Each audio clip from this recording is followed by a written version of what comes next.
Nothing like stopping me middle sentence. Right. Okay, are you ready, sister? Mm-hmm. All right. Hey, everyone. Welcome back to the Deadly Duo Chronicles podcast. I'm Cheyenne. And I'm Heather. And on today's murder menu is... Robert Yates Jr., a.k.a. the Grocery Bag Killer. But first, some trigger warnings. Of course, always trigger warnings. Trigger warnings. Murder, sexual interactions.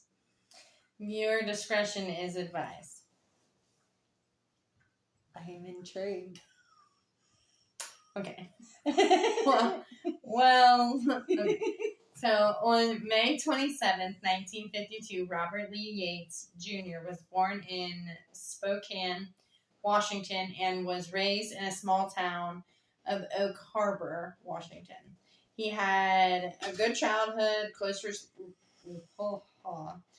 relationship with his father, just your average kid, good in school, never got in trouble.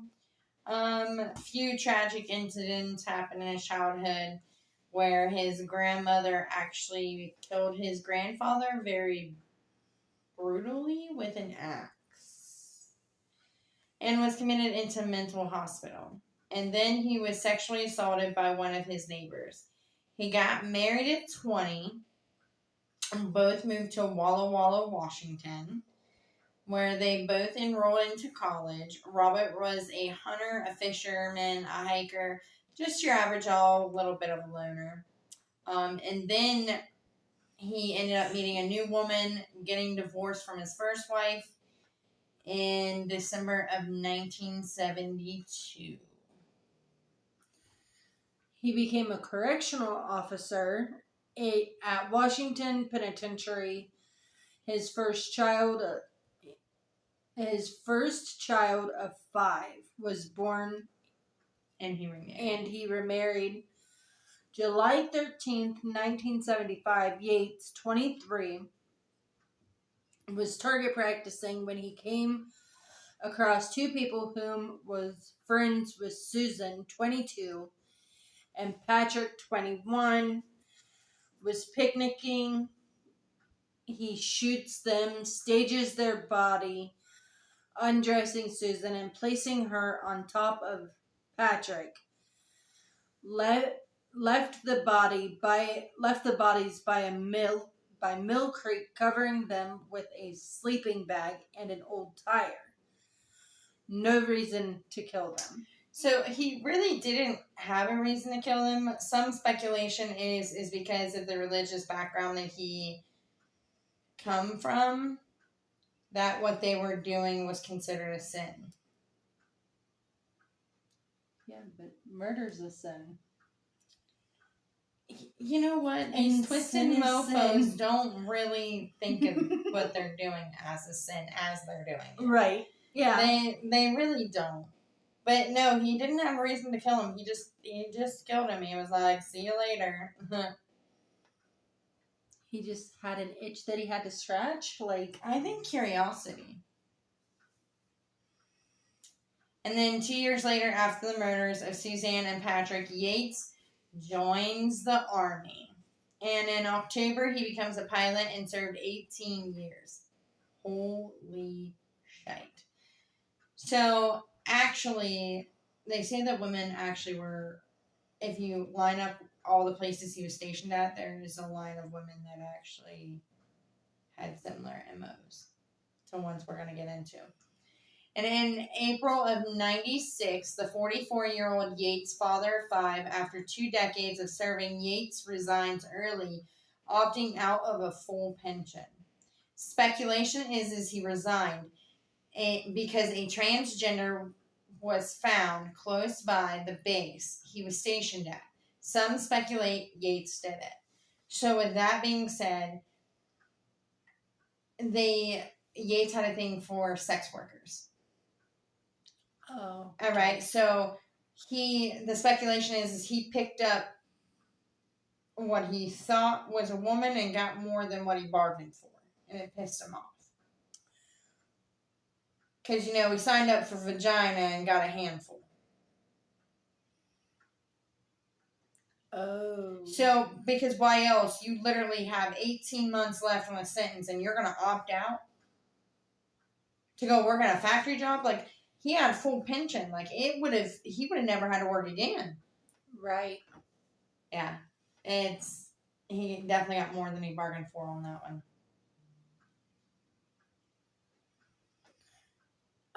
His new hunting ground was the CD Strip, aka the track.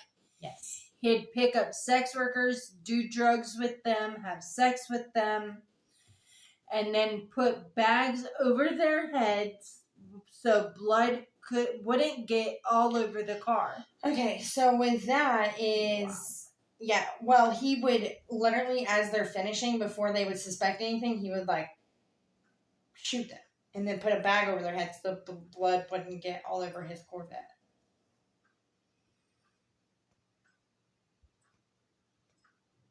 Yeah, there's some speculation that literally he would pick them up and pay them to get a blowjob, and then as they were finishing, just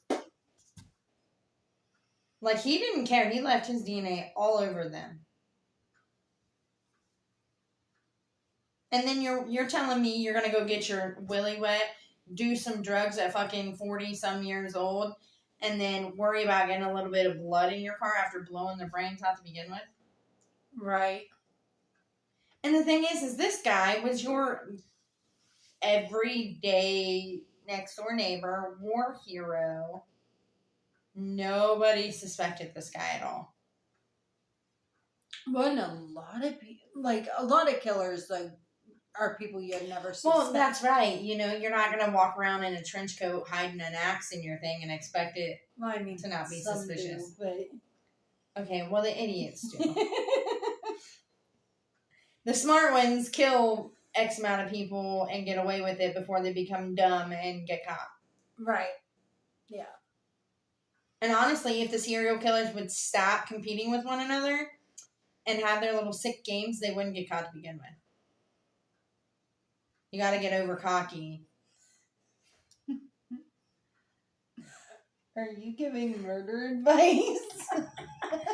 I mean, I guess. No. We're all in this together.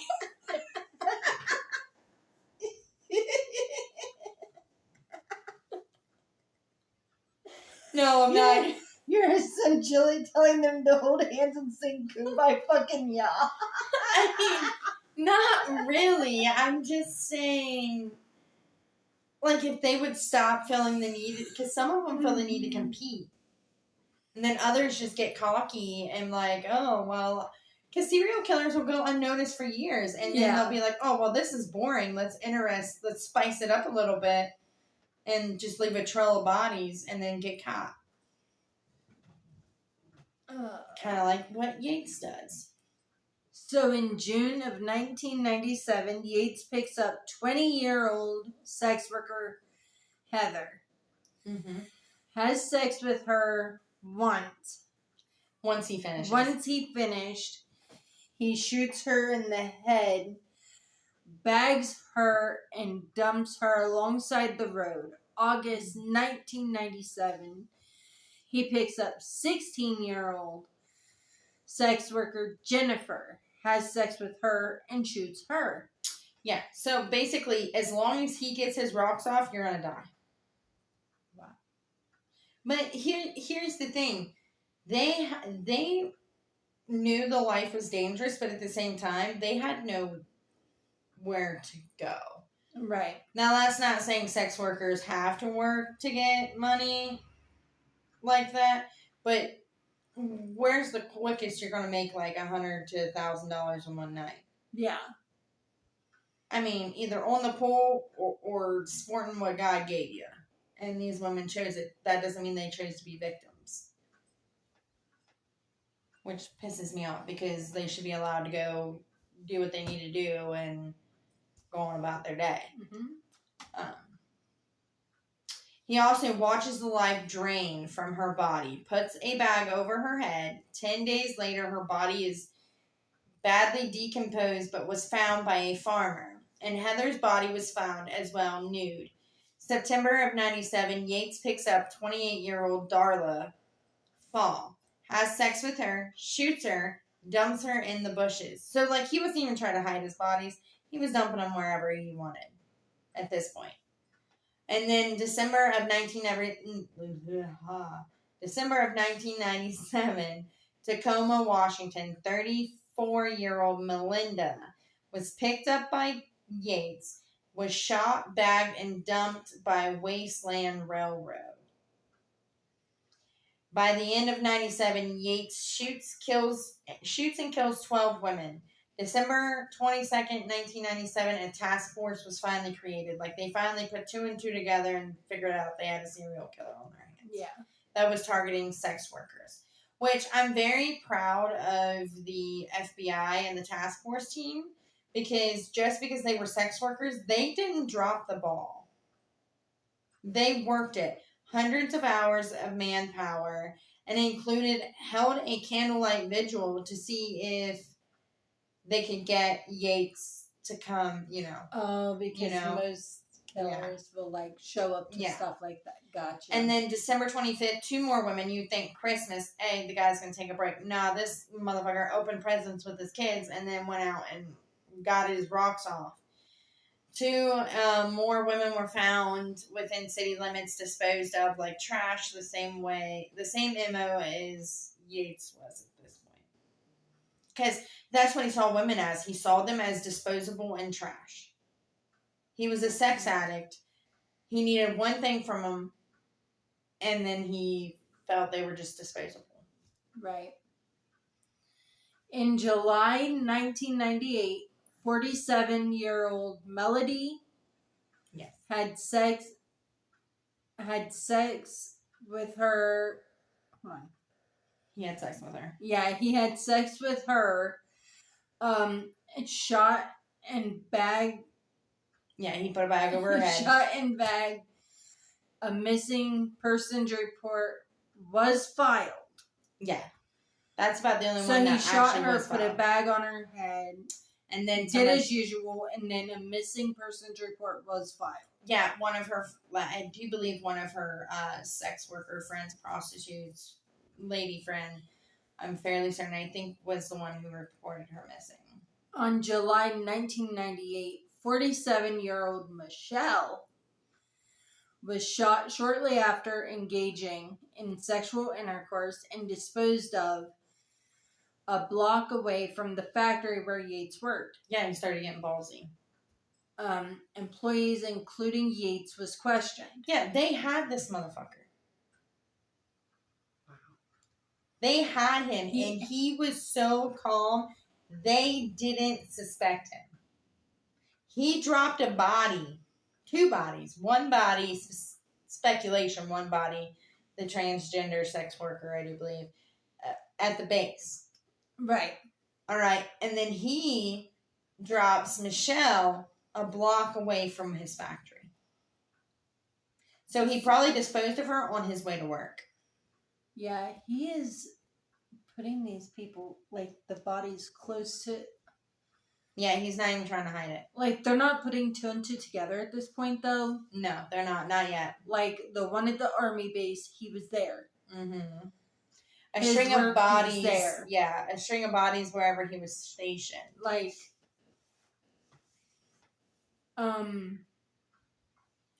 August 1998, Christina was picked up by Yates while performing oral. She felt a sharp blow to the back of her head. She manages to get away. She thought she was stabbed. It was not until a few years later, when she was in a car wreck, that she found out that she had actually been shot. So, holy shit. So she was giving him a blowjob. Wasn't even finished yet. He points the gun right here to the back of her ear, and I don't know how she didn't die. Oh my God. Manages to get out, runs off, and gets away. Like, wouldn't you be afraid of shooting your dick off? Yeah. He clearly was not afraid. Like, I wonder if he just, at this point, wanted to see what it felt like. as she was dying, choking on his snob. Except it didn't work that way.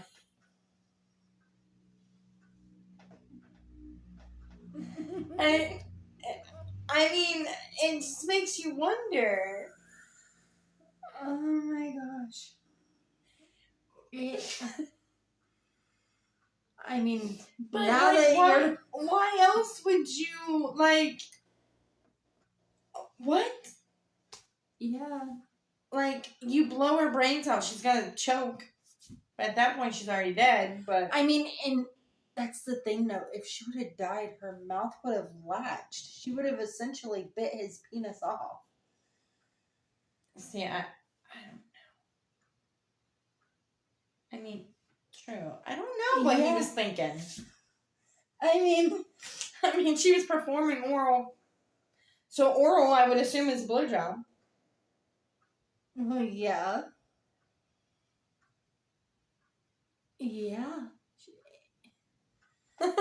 But if she would have... Either way it goes, he would have been walking away without a dick. Essentially. I don't think he would care. Unless he thought, because it said when you die, like, all your muscles tighten up, so, like... Yeah, but her mouth is so it would have locked up. Maybe she didn't have any teeth. Okay, so she would have gummed his dick off. Like... I don't know, I'm not Yates. I don't randomly pick up sex workers to slop on my knob. And then shoot them in the head. I mean, I kind of want to know his brain process through that one. It's a head scratcher. It definitely is, because either way it goes, he's walking away without a dick. So did he not think it through, or did he just not sex care? With sex workers, like he was risking losing his dick to begin with. Not saying all prostitutes are dirty. I'm just saying. Back then, they probably was. But yeah, I don't know what his thought process was. Yeah, that was not well thought out at all. Mm-mm. But she manages to get away, and he doesn't chase after her, so he must not have been too worried about getting recognized. Because normally, prostitutes and sex workers, prostitutes or sex workers don't really file reports. I mean, and he probably thought that she would eventually die. True, because, I mean, he shot her in the head, so he probably figured she would end up dying. You would think. So he probably didn't think he had anything to worry about. Probably not. I keep going back to the whole... I told you, some of it just doesn't make any sense. Yeah, I'm racking my brain on that one. November 10th. Whatever it takes. Yeah. Even if it risks your biscuit. Or your sausage. Yeah. Anyways. Moving on. Moving past it.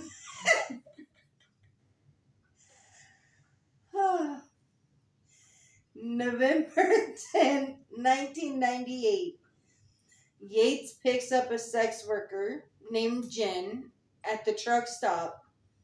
Or at the track. Sorry. So the CD strip was just known as the track back then. But before anything could happen, an officer pulled them over for suspicious activity.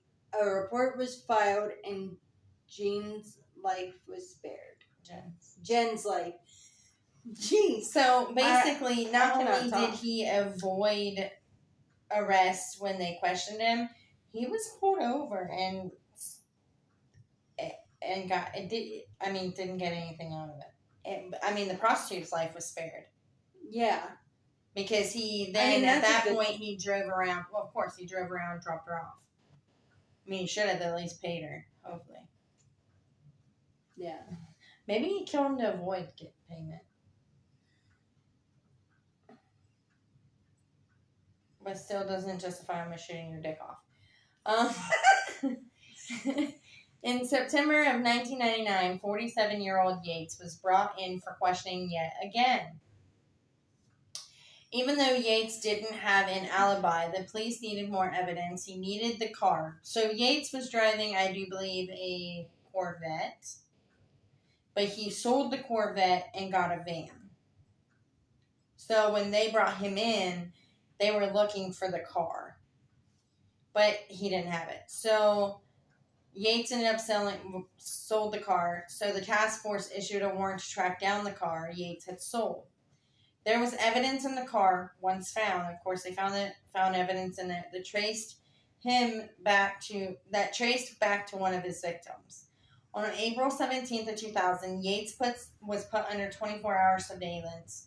They waited for Yates to leave his home for work when they arrested him. They searched Yates' home and tested his DNA against the victims of 1996, which the DNA, of course, would match because he didn't care where he left his little swimmers at. The day after Yates' arrest, Christina Smith came forward and ID'd Yates as the person who shot her. Yeah, he didn't care. No, he didn't. He was just shooting his baby gravy all over. I mean, he was 47 and already had 5 kids, so. Yeah. But men don't really ever stop having swimmers, so.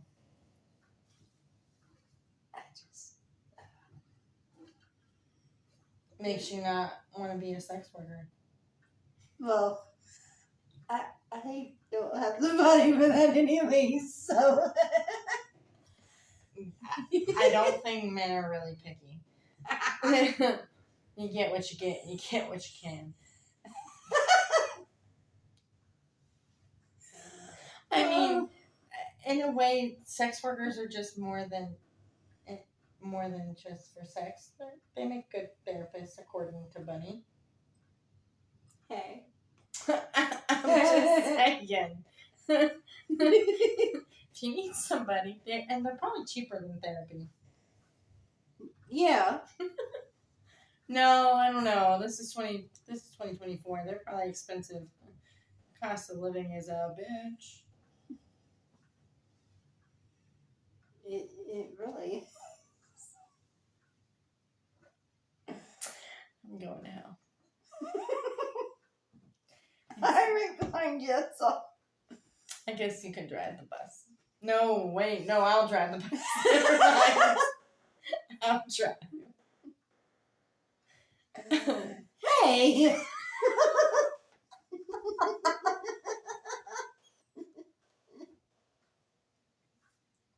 I mean, we're dying anyway, so I guess I wouldn't. Gee. But we'd probably get kicked out of hell. The devil wouldn't know what to do with us. You probably think we'd try to take it over. I mean, probably. There's always that possibility. It would be fun to try. Okay, so oh God! Could you imagine? You said we're going to hell. Everybody that we're talking about's down there. Oh, bitch. Oh,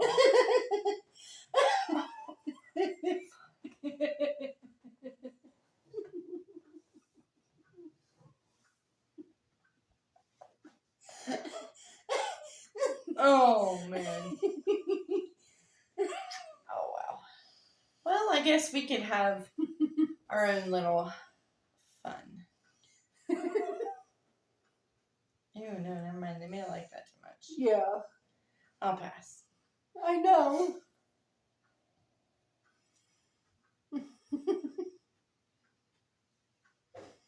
Oh my God. Oh, shit. Okay. May of 2000, the van was searched.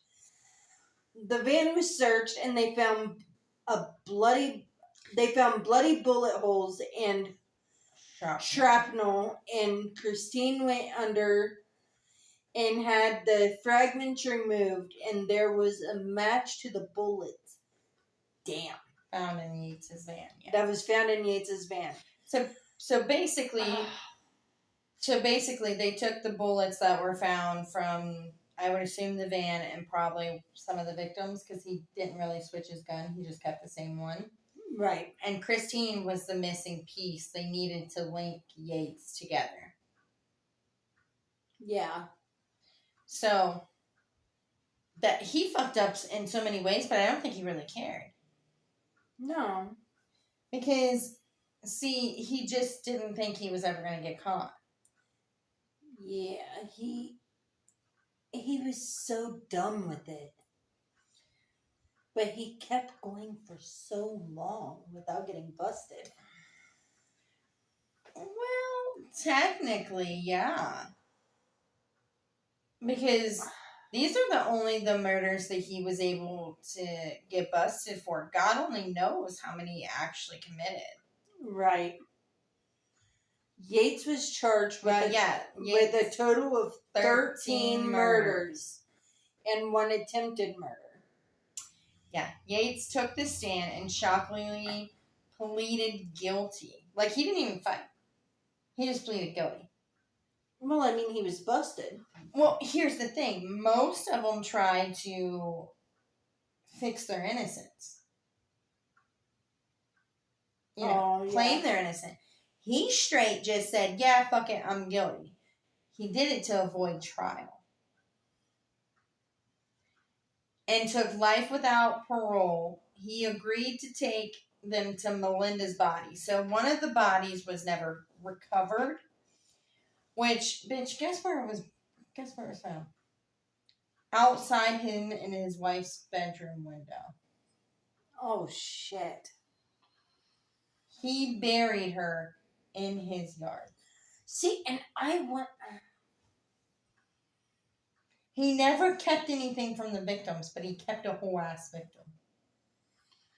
How in the hell does his wife not know at this point? Maybe he probably Did she not see him digging a body-sized hole in their yard? Maybe he did. Maybe he started digging at night, and then she woke up to a pretty garden the next morning.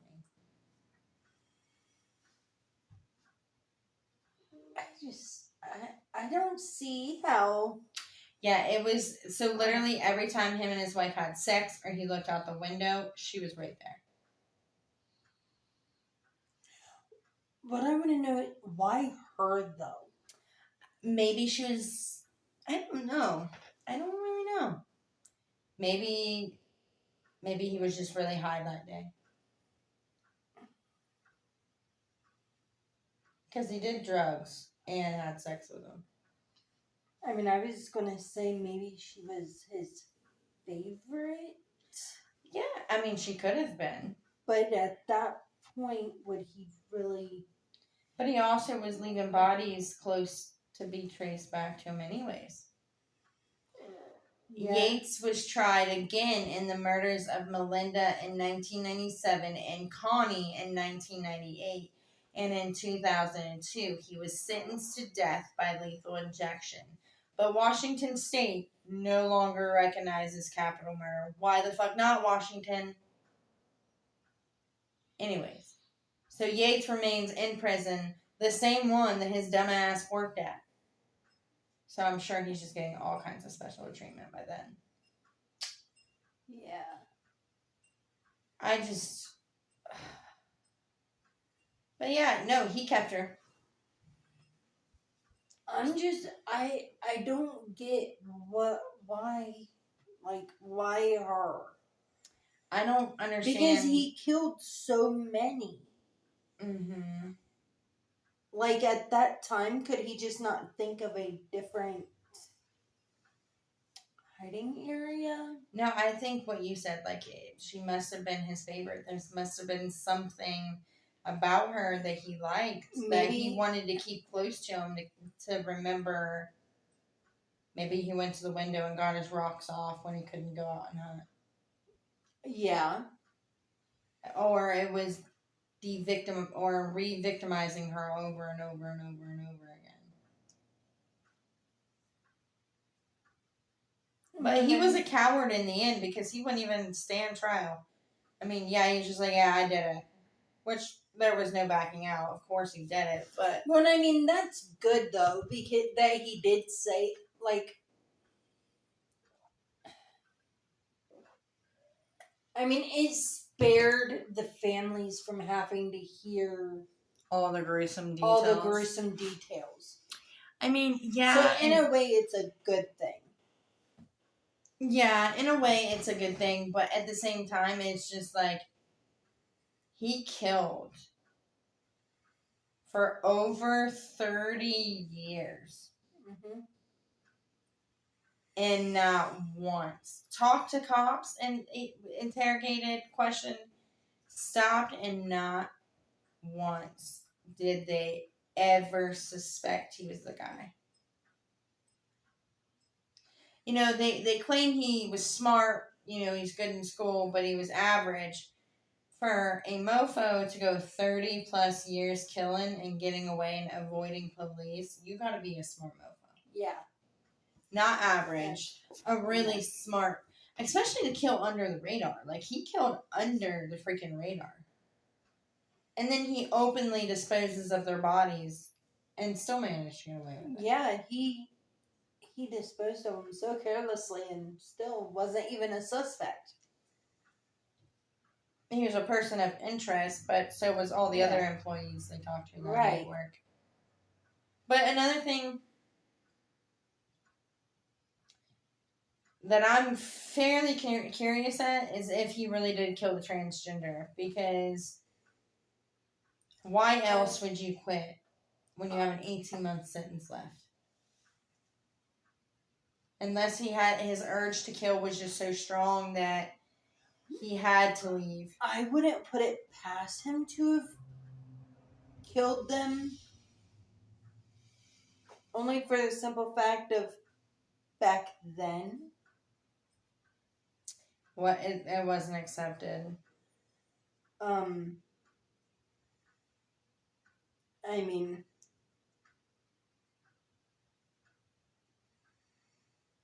yeah, it definitely was not. But he picked sex workers because who's gonna miss them? And that's how, like, you know, a lot of people see it. Or, you know, they were sex trafficked, had a pimp, you know, they didn't run away, da-da-da-da. But, like, nobody really reported them missing either. Right. Which is so sad because, like, why? That's my thing, is why they couldn't get better justice, but at the same time, they got into a car knowing there was a possibility they were not coming out. So there's always that too. Yeah. But I just don't know. I don't really care for Yates. But at the same time, I don't think he should be allowed to breathe the same air as everybody else. Yeah, I think they should have stuck with the